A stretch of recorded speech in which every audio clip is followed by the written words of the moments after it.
Hey, today's theme is influential women. As it is March, International Women's Month, let's take a moment and reflect on all the influential women in our lives. To get the ball rolling with our table topic session, I will ask Toastmaster Angela to present me with a question. Thank you, Mr. President Edward. I would like to ask you, who are the three most influential women who should set the standard for young girls at school or university nowadays? Good morning, good afternoon, good evening, fellow Toastmaster. I believe the three most influential women to set the bar, the standard, or to be the role model for schoolgirls everywhere are, firstly, I will start with Michelle Obama. Why Michelle Obama? Because Michelle Obama is not just another pretty face standing next to former President Barack Obama. She is a learned attorney. And apart from being a learned attorney, when her husband was in office, her mission, the charge she took up was to encourage young people to eat healthy and to enjoy outdoors activity. During her husband's tenure as president, obesity in children, adolescents was at an all-time high, not only in the US, but around the world. We were accustomed to eating junk food and playing video games all day, and in some cases all night as well. For someone of her stature to encourage us to eat healthy, to enjoy outdoors activity was not only a great initiative on her part, but rather courageous to encourage us to go against the tide. Secondly, I would like to choose our very own Toastmasters International President, Miss Margaret Page, DTM. When we look at the history of Toastmasters International, only a handful of our presidents have been female. As a matter of fact, have been only three other females have been president of Toastmasters International. So for us in the 2021-2022 year of Toastmasters International to have a female president breaks the proverbial glass ceiling for all girls everywhere. We can achieve anything. We can be the leader of an organization such as Toastmasters International. Every girl everywhere can do that.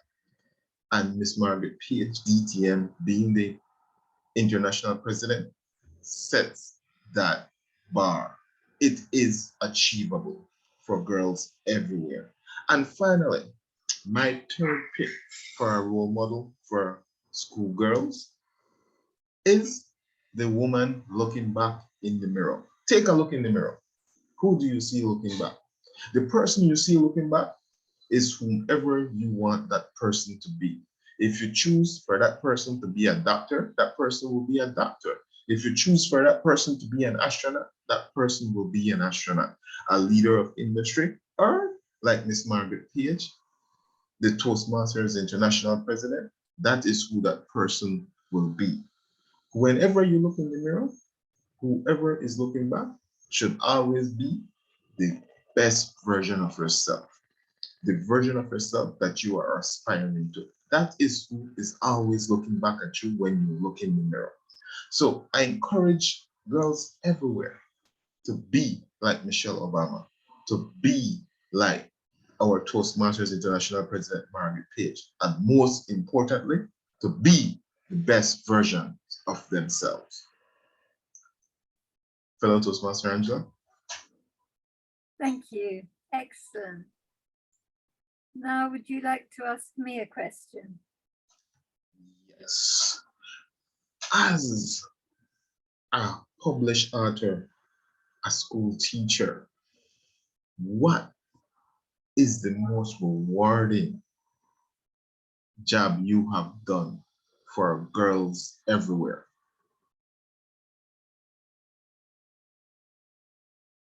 As a published author, a school teacher, what is the most rewarding job you believe you have done for girls everywhere? Girls everywhere is a difficult question because it's totally different from a girl, because the most rewarding thing I have done is always teaching one-to-one. When somebody comes in, and for example, I remember a girl came in and her homework was to write a sonnet, and she didn't know what a sonnet was. So I got her to look it up, and then she found out what it was, and then I asked her to pick a subject, and she picked half a dozen subjects. Then I asked her to pick her favorite, and as a teacher, I was not allowed to do the work for her. I had to set it up in such a way that she did it herself, but I was inviting her all the way through. And her mother was so pleased. She came top of the class with her sonnet. And so I was very happy. And the other extraordinary thing was, apparently another teacher had told the mother that she couldn't teach this girl. And I've no idea why, because I can teach almost anybody. The only thing I couldn't teach was dyslexic people when I didn't understand what dyslexia was, because I wasn't qualified to do it correctly. I could probably do that now as well. However, when you're talking about girls everywhere, I think probably technically the two things I'm doing, one was the book I wrote on wedding speeches and toasts, because women can give toasts at weddings now. And what I really like is the system that I've seen in some countries. I have a feeling it might be Nigeria, where everyone in the room is asked to stand up and say a few words to the bride and the groom. And I think that every time you go to a meeting, you should have a speech ready, just in case you get asked to speak. In the same way that when you go to a bank manager to ask for a loan, you work out what he's going to ask you, what his objections might be to what you have to say. You plan it all in advance. But it's the only time people do this. It should be done before every meeting you go to. You anticipate that you might be asked to say a few words, either because the important person hasn't turned up or simply because it's thrown open to the floor. And nowadays we've got gavel clubs. So I've written books on speeches, and I've got blogs on speeches, and I'm also mentoring people in Toastmasters, and I belong to several clubs. So join Toastmasters, read books, and give speeches. Excellent, Toastmaster Angela. Excellent. Oh, please feel free to throw one back my way.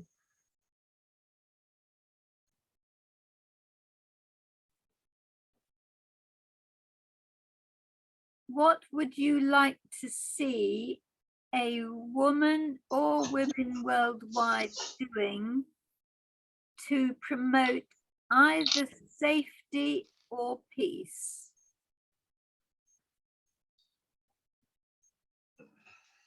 Safety or peace? Why not both? Good morning, good afternoon, Toastmaster Angela. Safety and peace.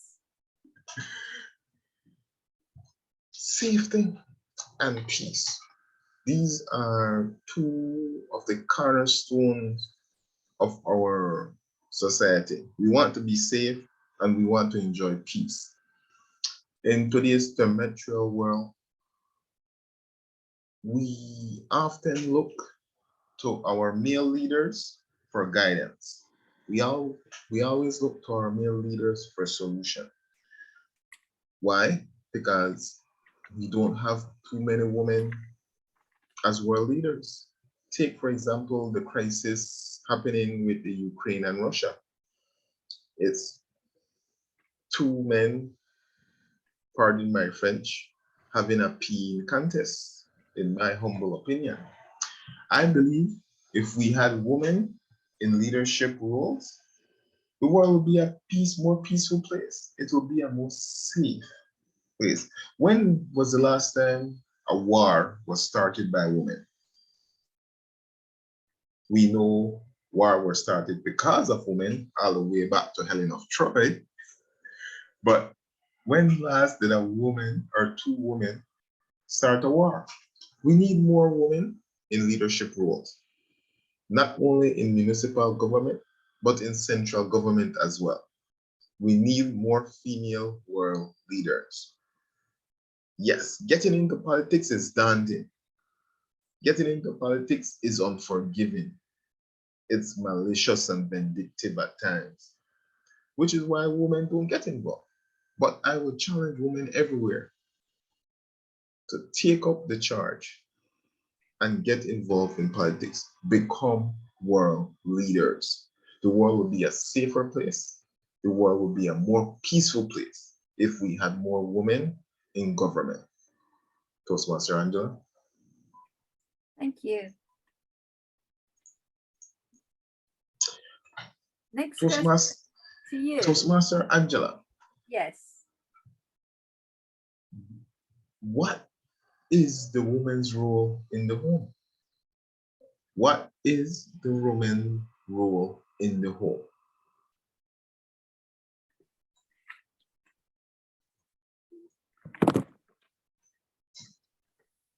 The woman's role in the home is the same as the man's role.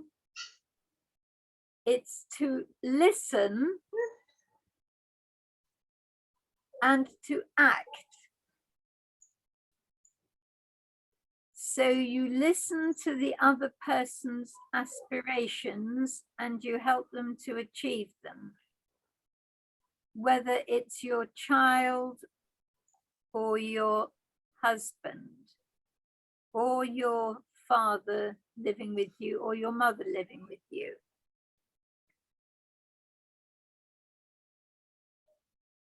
So it's to develop your own skills and to set an example and to teach those skills to everyone else in the family. Now, when my mother died, my father rang me up the next morning and said, "How do I cook a boiled egg for breakfast?" And I wasn't sure whether he just wanted company because he felt alone or whether he really couldn't cook an egg. It was both, but of course it turned out he couldn't cook an egg. And I thought my mother should have taught him to cook eggs because you just never know. She could have gone into hospital or been invalided at home and relied on him to cook eggs for her. So my view is that you should be passing on all your skills, whether your skills are cooking or finance or gardening. You should be passing on your skills and listening to the aspirations of the other people in your family and helping them to achieve them. That's what I hope to do for my grandchild. And the odd thing is that most people seem to think that grandmothers do a better job than mothers. I don't know why that is. Maybe it's a lifetime of experience. Back to you, Toastmaster and President Edward. Are you timing? Because I haven't seen any lights. No, I haven't been timing. Apologies. I've just, Your I've just been guessing how long I took. okay. One question for me, and then we can break and then go into the prepared presentation. Right.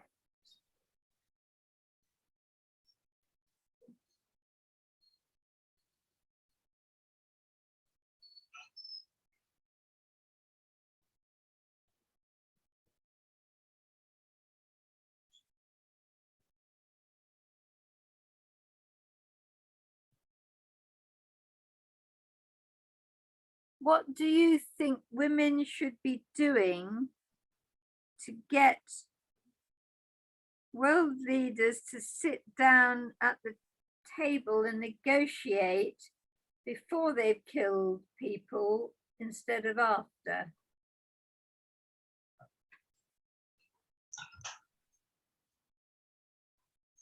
Good morning, good afternoon, good evening, fellow Toastmaster Angela. Women can be more involved as opposed to taking a back seat and being reactionary. Women can be proactive. Most of the time, women have relinquished a seat at the discussion table. For some time, we know that the crisis with Russia and Ukraine, for example, was brewing. However, no one, not even the UN, said anything. It was only after Russia had invaded Ukraine that the UN called for a diplomatic solution. It was only then that the UN levied sanctions against Russia. So what can women do prior to there being a conflict, prior to people dying? I say be more involved. When there is conflict, those who suffer most are women and children. Therefore, it is my firm belief that women should be on the front lines, preempting these tragedies, these conflicts. How will women be on the front line preventing these conflicts? We live in a digital world, and most everyone have access to the internet. They can be online campaigns. They can be online petitions, blogs, posts, offering solutions, not only criticism, solutions to whatever conflict may arise. We always hear about the LGBT community, the transgender community out in the streets with placards protesting for equal rights or whatever issue they feel pertinent to their cause. I encourage women to do the same when it comes to conflict. Take to the streets. Let your voices be heard. Apart from getting involved in politics, apart from becoming leaders of industry, being able to levy sanctions against world leaders or deciding which world leader to support or not to support. Your voices must be heard prior to the conflict. So get with the times. Be on the digital platforms, voicing your support or opposition for whatever the issue may be. And don't be afraid to take to the streets and let your voices be heard. That is how women can prevent conflicts in the future. Toastmaster Angela. Thank you, President Edward. Okay, we will break for 10 minutes and then we will return with the prepared portion of the meeting.